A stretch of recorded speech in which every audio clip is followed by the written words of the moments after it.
Everybody, and welcome to the Art of Aging, which is part of the Abundant Aging podcast series from United Church Homes. On this show, we look at what it means to age in America and in other places around the world with positive and empowering conversations that challenge, encourage, and inspire everyone everywhere to age with abundance.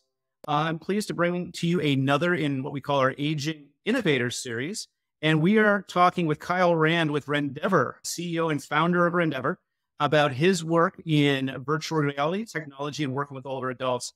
And Kyle, I got to say, when we first thought about the Aging Innovator series, you were probably the first or one of the first people that came to mind that I really wanted to interview.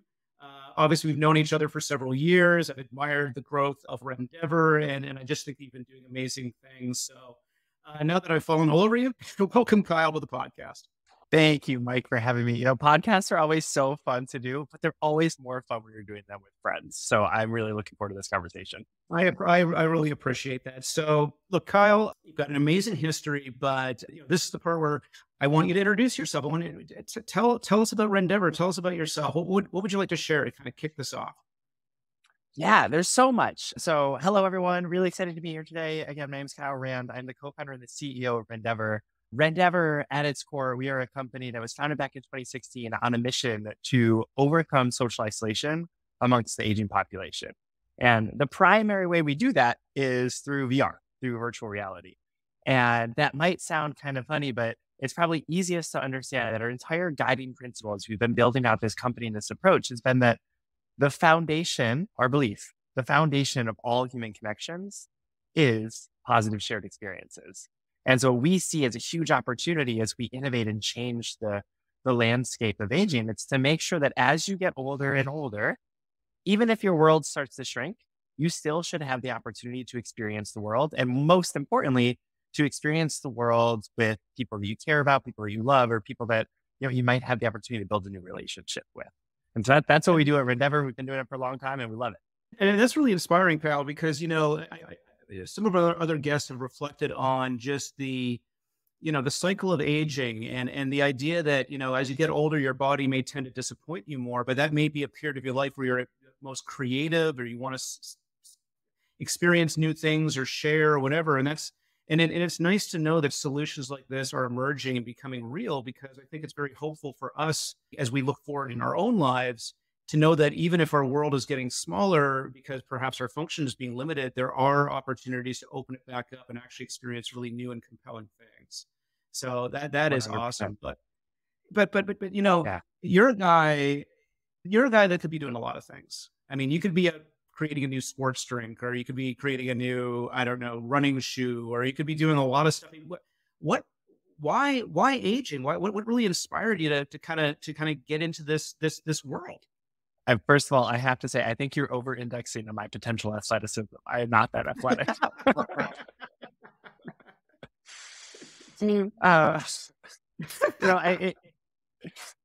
It's a good question. And I think anybody who's listening to this who actively works with older adults will recognize that it's a calling, right? The moment that you feel an attachment to the aging process, no matter what causes it originally, it's really, really hard to turn away from. And for me personally, I grew up with specifically super close to my grandparents. And unfortunately, my college career was bookended by losing both of my grandfathers, one to a super sudden cardiac event and one to having a cancer diagnosis after she had previously survived brain cancer. She was this super, super powered woman that was diagnosed with another round of cancer. And then I saw firsthand just how bad the care transition process can be for family members, even if everyone's doing their best, right? It is a difficult thing to go through, and it's happening to so many people. And I think once you experience it, once you see it, or once you get a taste of what could go wrong, it's hard not to want to throw your hand up and say, hey, we need to make this better. There's an opportunity to make this go right for everybody. And, I'm sure you hear this or you're excited about this too. I think it's really unique. This industry right now, I think the two big words that really stand out to me are people are talking about purpose and people are talking about thriving. And those are two words that are so wonderful to build a career around, right? Nothing's tech for tech's sake or anything. It's fun, it's purposeful, it's meaningful. And ultimately as humans, I think that's what we all want as we chart out our career. Yeah, and I remember my colleague Reverend Beth Long Higgins, who also is a host on this podcast. She has a wonderful analogy about phases of life, and it's almost like you build these vessels for yourself as you go through life, and in the vessel you put all these things. You put the people that you'd like to go with you. You put the goals you'd like to achieve. You have all these things you want to attain in terms of your career and jobs and things like that. And then something happens that cracks the vessel, and when the vessel cracks, then there's sort of a readjustment and sort of an idea to maybe take out some of those old things and put new things back in again. And I've certainly had things in my life where that had that reevaluation, and for you in college, I mean, that must have been just for I mean, that must have been really impactful and giving you a lot of perspective when your grandparents passed, right? Totally. And I love that analogy because while grandma was going through that experience, I was in this mindset of I want to do a PhD. Like I was doing all sorts of research. My undergrad career was double research in cognitive neuroscience. I was working on cognitive decline with the aging population, and then I was doing neuroengineering research. And I thought that I was going to be a neuroengineering PhD. So I actually moved down to Brazil to pursue this research course. And then something happened where the vessel cracked that ended up having me be like, this is not the right path for me. And I decided I wanted to go into the broad healthcare space. And then the experience with grandma continued. And it was a redirection in the best possible way. I'm thankful for it. Yeah, but of course there was another sort of inspiration in your past that sort of led you into space, and this was really just the maybe not the discovery of virtual reality, but just sort of this light bulb in your head, and those of your other founders, where you thought VR was a great way to kind of achieve the things that you wanted to out of you know out of, out of the offerings you wanted to build. I mean, so how did you come to VR? I mean, where did VR kind of play into it? It's so interesting because our early days, this is probably the easiest way to summarize, our early days were spent at MIT in 2015, 2016. And that was right as VR was starting to come out, right? Like everyone was getting their like first VR headset experience. I remember personally, my first VR headset experience was with one of those old cardboard VR headsets. Yeah, I remember And those. Yeah.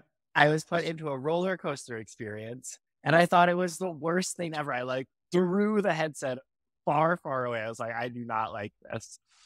And so it's important that your first experience is a really positive experience. And luckily, headsets have come a very, very far away. But as we were in this ecosystem of people testing and playing and throwing people into roller coasters, we came to really understand that ultimately what this technology allows is no matter where you are in life, no matter where you're sitting, you put this headset on, you can go anywhere in the world. You can do absolutely anything. And if constructed and done well, you can do it with anyone. And most importantly, and this is where we are today, it doesn't have to be the person sitting next to you. It could be someone who is living 300 miles away, 3,000 miles away. If they're in the same experience with you, you get to share in that. And going back to like how we built this entire company, our whole premise is that if you can enable and deliver these shared experiences to people, you can build those relationships. And we're actually seeing this happen in a clinical trial that we have going on right now that's funded by the National Institute on Aging, which just, I think, is a really simple way of saying, look at how far we've come from this original, like, wow, you can do so much to, we can actually see clinical benefits when you use VR the right way. And I love that the early use case for VR was a roller coaster, because you can see that really stress testing how people react to virtual reality experiences. And of course, we've also kind of seen the videos of someone like, batting at something in a game and smacking their their screen off a wall or things like that. But no, it has come a long way. So can you please outline for us just the offerings that you have right now? And what does Rendever give to people right now? Yeah, so we have a lot. So we've been, again, we're coming up on our 7th birthday this quarter, which is wild to think about. And that is an eternity in the age tech space, by the way. An eternity. Yeah. So it all started with this core resident engagement platform, which is a networked VR system where the easiest way to think about it is we deploy 4 headsets and a tablet to a senior living community. And then in the afternoon, part of the programming of the day, a group of residents will come down, they'll sit in a nice, comfortable circle of chairs. And then the activity director, lifestyle, life enrichment person will have a tablet. And through that tablet, they will say, where do you guys want to go today? And everyone will say, let's go to Paris. And the person leading the session says, all right, let's do it. And within like 3 clicks and a snap of the fingers, everybody in their VR headset is transported to the Eiffel Tower. And that's where the journey begins. And then throughout that session, our staff members, both through our training and the product itself, teaches them how to really make sure that they're leading a session in a way that gets people to talk and gets people to share stories and gets people to laugh together and to smile together and just experience joy together while experiencing new things. And if done well, and as everybody probably listening to this knows, like staff members in these situations are really, really good at doing this. When done well, after the headsets are removed, we'll see residents leave the VR session and go sit down at the cafe or sit down at lunch and have a meal together and continue talking, which again, for us, it's utilizing the shared experiences to build relationships and to build connection. We see this happen day over day over day. So that's like our core bread and butter. And then we've always been innovation first company, right? And so our other 2 really, really big products are we have a program called Rendever Live, which is live sessions that were originally only available through VR, but we actually opened it up to anybody, any senior living community through a tablet, through their own computer, can come to Rendever Live, and we do live sessions every day. As of today, we're doing 3 live sessions that range from everything from meditation to a book club to travel and adventure sessions. And then coming June, we're going to be elaborating that to, I think, 6 hours of programming every single day that everybody has at their fingertips, which for us, as we look at kind of the staffing crisis and the way things are shifting, like that becomes a point of reliability in the way we're doing our programming, which I think is a huge value add to any single community. Before they're ready for VR, they can jump in on our community. And what I love about how we've built our Rendever Live, all of the communities that join, they're all joining together. And so we have like live chat and other interaction methods where people are like really forming relationships, not just within their community, but in between buildings, which I think this is the future of senior living, right? It doesn't matter where you're physically located. There are communities that you get to be a part of, and senior living gets to inspire those communities, hopefully through partners like us. And then on the other side, for people who love VR, who've seen VR provide benefit in all sorts of ways, we launched Rendever Fit, which was actually just most recently awarded on Time's Best Invention list last year. And I've tried Rendever Fit, and I got to tell you, man, my legs have never gotten more sore in short. So it had me sit on you sit in the chair, do the bicycle pumping, and then I had to smack things with my hands and really go and go. And I stood up afterwards and I'm like, man, I just had a workout on that. So and it was a lot of fun too. So Rendever Fit, very, very cool. But sorry, I didn't mean to interrupt, but yeah, tell us about Rendever Fit. It's okay. What we don't tell people is when our friends come to do the demos, we crank up the resistance on the bikes and make sure they really are sweating. I knew you were doing that. I knew that you did pump the resistance up the max when I got in that chair. So yeah, right.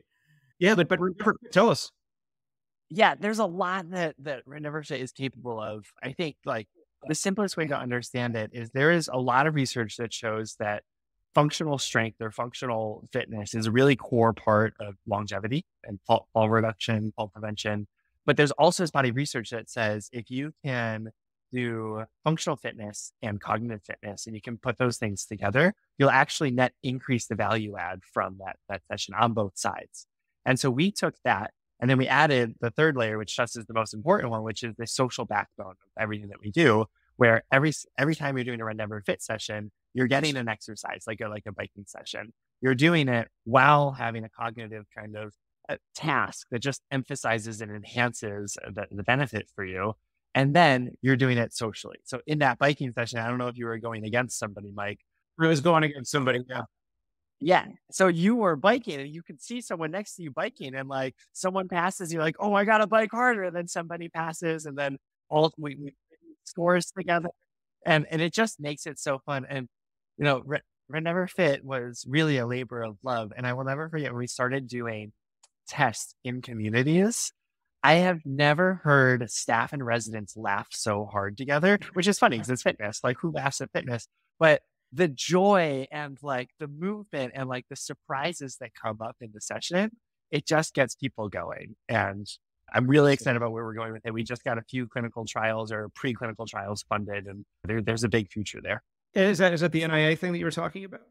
No, that's for our core resident engagement platform. Got it. Yeah, got it. You know, and just for listeners, you know, I think the topic of exercise balance, cognitive, what we call dual tasking exercise, is something that we're going to develop and put out as another part of this series. But Kyle, I wanted to switch a little bit and just talk about your experiences with, you know, people that may consider older, and then their use of technology, because I think there's a lot of tropes out there, you know, anywhere from like, the older lady that puts on a VR headset and, oh, wow, and cool. And isn't that, but also the idea that, you know, older people can't use technology or they don't want to use it. Or it's what has been your experience with, you know, someone that, you know, maybe in assisted living, maybe in their 70s, 80s, and 90s, first coming into contact with your technology, learning to use it? I mean, are there any commonality? What sort of reflections do you have on that? I think most importantly, Mike, as a society, we need to get past the stereotype that older adults and tech don't mix. Like we've been doing this for 7 years.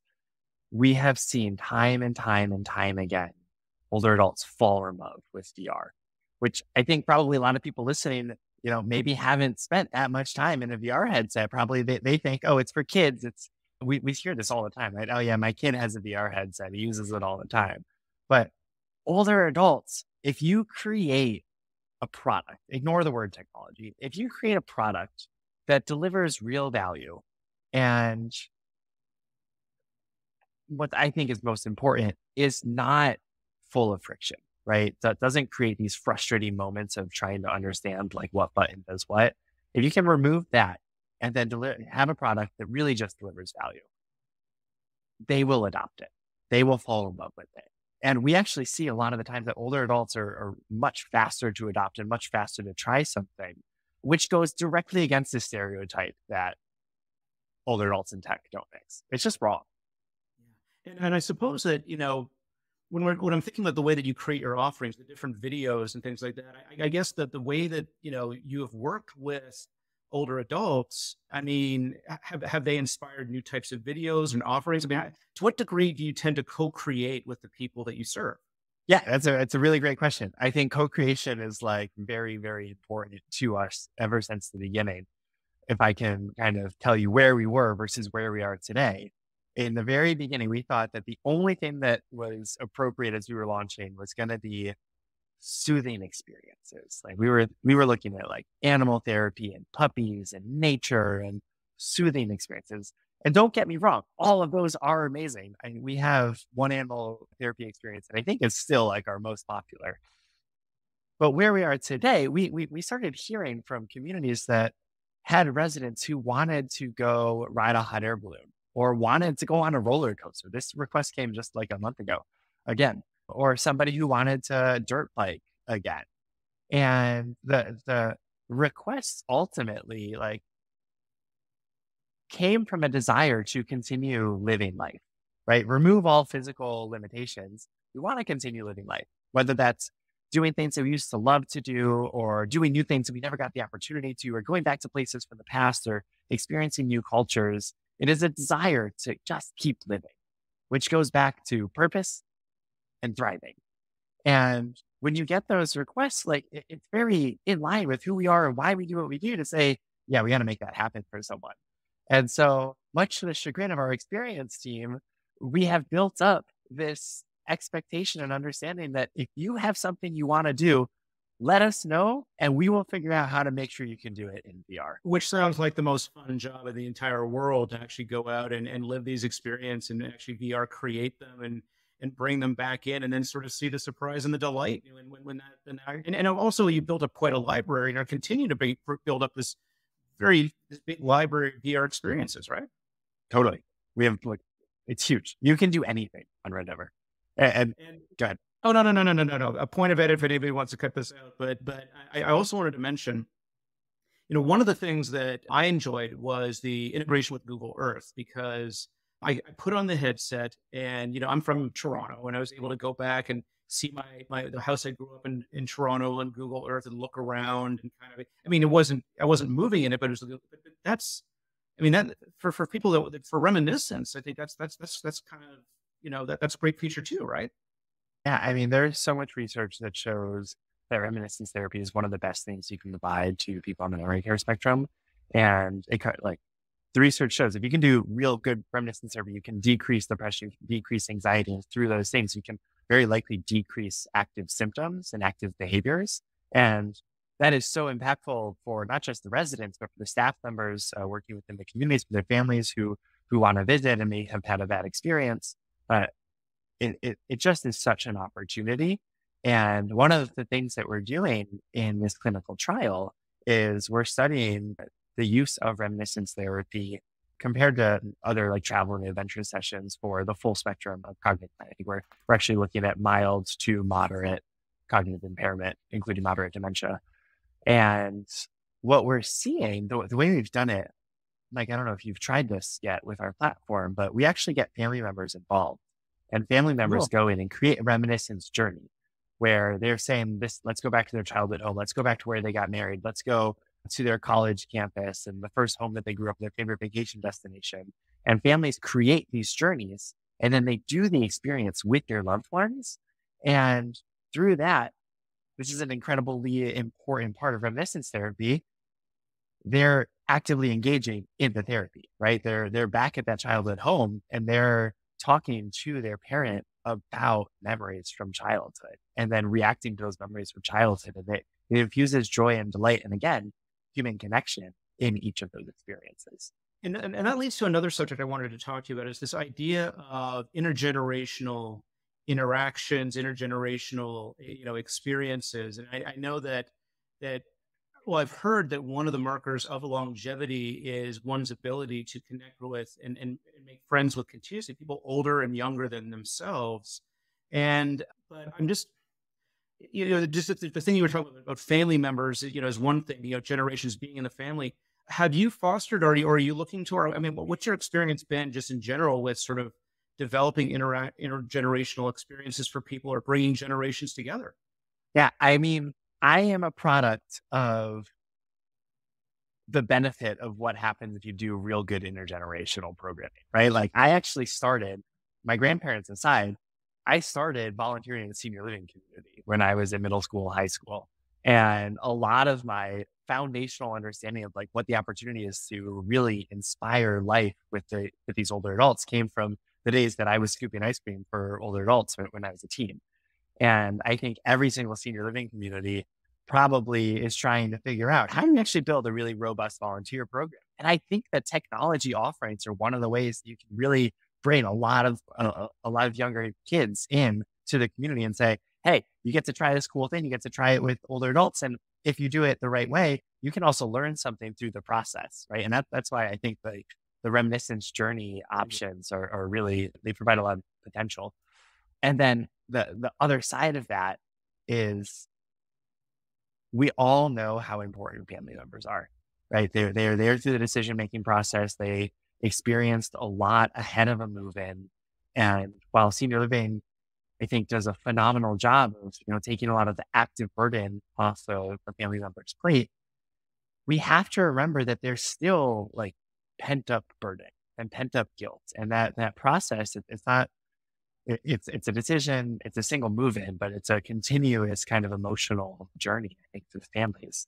And if we can make sure that we are providing opportunities for family members to stay involved in the human side of care, but not the physical side of care, then we are going to have better relationships with the family members. The residents are going to have better lives because families will not be so scared about visiting that they'll want to come and spend time and they'll be able to stay engaged longer.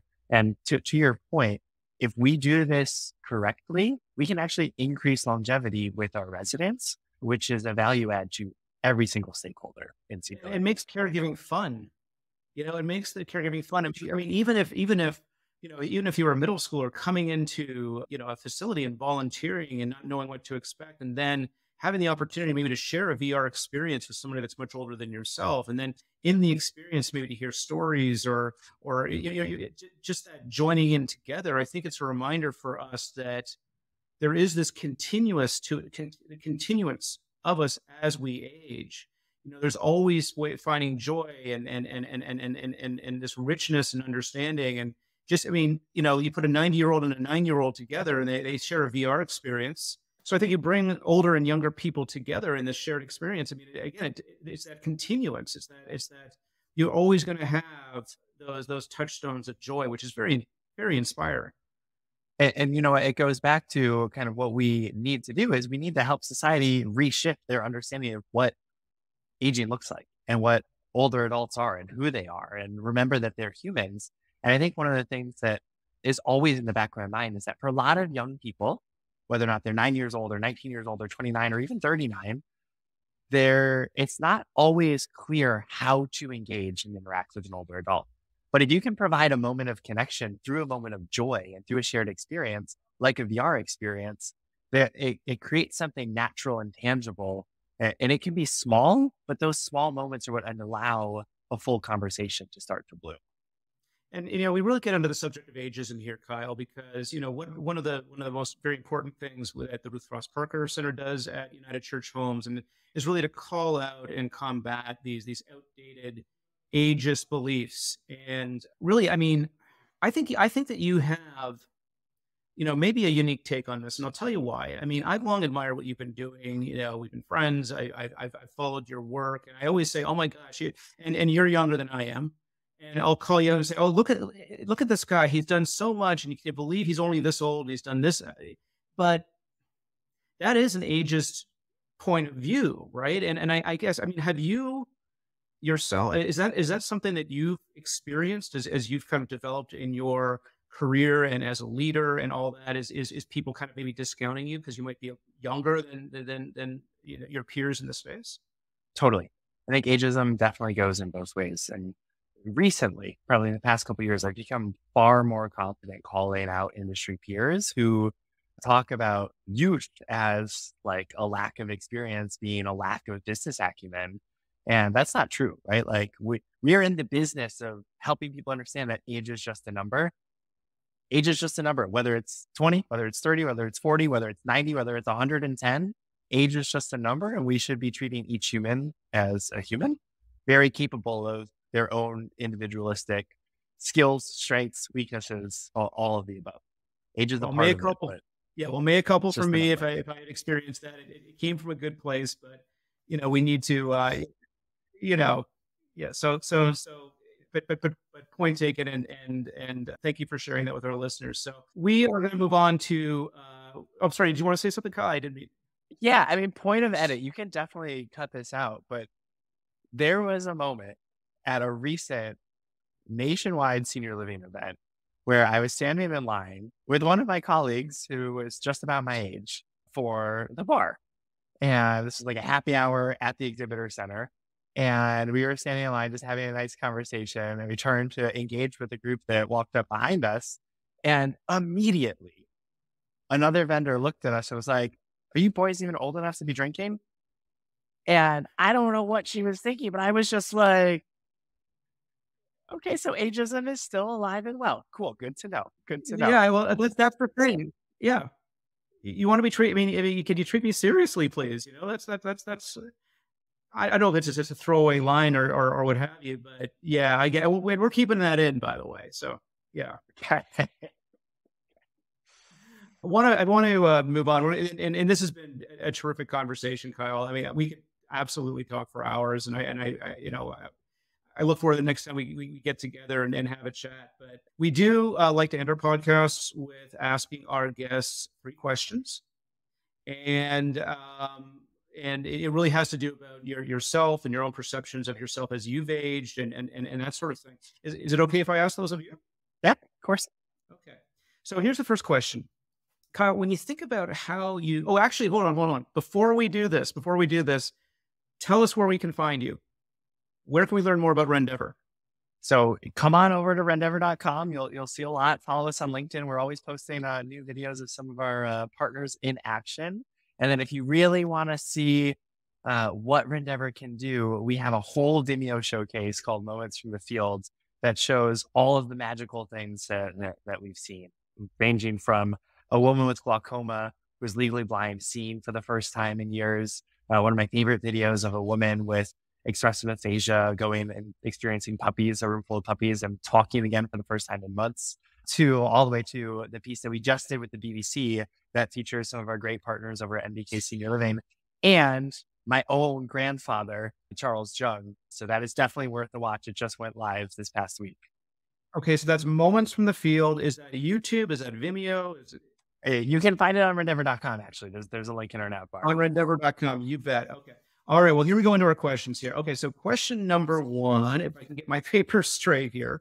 Okay, here it is. Yep, I had it right in front of me the entire time because I'm an awesome host and I prepare these things incredibly well. Okay.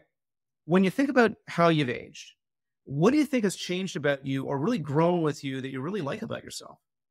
I think one thing that really I'm always astounded by is my understanding of aging changes, I think, on a daily basis. Like I used to probably be a bit of a funny teenager who would joke with my parents that they were getting old. And now when I talk to my parents, I'm like, you guys are so young and full of life. And like, there's so much that you can do. And I'm always like hyping them up for like all of the opportunities, which translates to the way I think about my own aging process, the way I like talk to people within this industry, and the way I help younger individuals understand what aging can and should look like. And I think that's just the nature of the awesome influences that I have through the relationships in this industry. Okay. So question number two, what surprised you the most as you've aged? You know, I used to operate on 4 hours of sleep every single night. And now if I don't get a full 8 hours, I am a Grinch. Like I need really good sleep health. Yeah. Was it just a switch that happened? Because I remember when I had to do this to read, lift my glasses up to read and it sucked. But it just like somehow just turn a switch and it happened or. Funnily enough, as I was getting ready to make fun of me for my 30th birthday, a lot of people were like, you're 30s, if you're going to turn 30, that's going to hit. And I kept being like, that doesn't make sense. Like it is just another day. And then I turned 30. And I think the next day, like I pulled something in my back. And I think within that month, I became very reliant on my sleep. Not even kidding. Oh dear. Well, let's not let the round number and the birthday, just sort of associate that. But believe me, I could go off. I mean, we could go off on a rant on birthday cards, right? 50, Yeah. 60. I mean, a lot of them are just terrible. Anyway, and then the third one is, is there someone that you've met or been in your life? I don't even think it needs to be one person, but is there someone or some people that you've met or been in your life that has set a good example for you in aging that we call we call it aging abundantly or aging with abundance. Is there something like that has inspired you? The moment I met Hazel McCallion, I was wowed. And still, I was just talking about her like 2 days ago. I still think of her as like this superhero, incredible woman who really not only just had a heart full of gold and like really gave so much to her community, but just showed how much you can do and how really truly age is just a number. Well, who's Hazel? Hurricane Hazel? Oh, you're going to have the greatest afternoon. Hurricane Hazel. Yeah, I'm sure you've met her. She used to be the chief elder officer of Riviera. She was the mayor of Mississauga for I think like 4 decades. And you can look her up, like every single thing about her, you will fall in love with. Like I think she was like ice skating for the Maple Leafs, like during their opening day, like when she was 98 or something like that. That's why she's called Hurricane Hazel, because Hurricane Hazel was huge in Canada back in I heard about that growing up because it was an actual hurricane, I think, right? Really? Well, maybe I was hearing about her. Maybe we're hearing about her because she is bigger than any weather event ever. Really, you're going to have anybody who's listening. If you don't know about Hazel McCallion, go look her up and just spend like 4 hours. She's amazing. All right. Well, okay. So Kyle, and that's a great point to end on. I'll definitely look that up. That's such a surprise and delight for me on this episode. And I just genuinely want to thank you for giving us your time today to do this podcast. It's been great. And I want to thank you, our listeners, for tuning in, listening to this episode of The Art of Aging, which is part of the Abundant Aging podcast series from United Church Homes. You can find us at abundantagingpodcast.com. You can find us on YouTube under United Church Homes. And we do want to hear from you. What has changed about you as you've aged that you love? What has surprised you the most? How do you define abundant aging? Who's your abundant aging hero? And what topics would you like us to cover on these shows. What ideas do you have? What feedback do you have from us? abundantagingpodcast.com. Put a shout out there again for rendever.com as well, and especially the Moments from the Field video that you have. And anything else that you'd like to say before we end the episode, Kyle?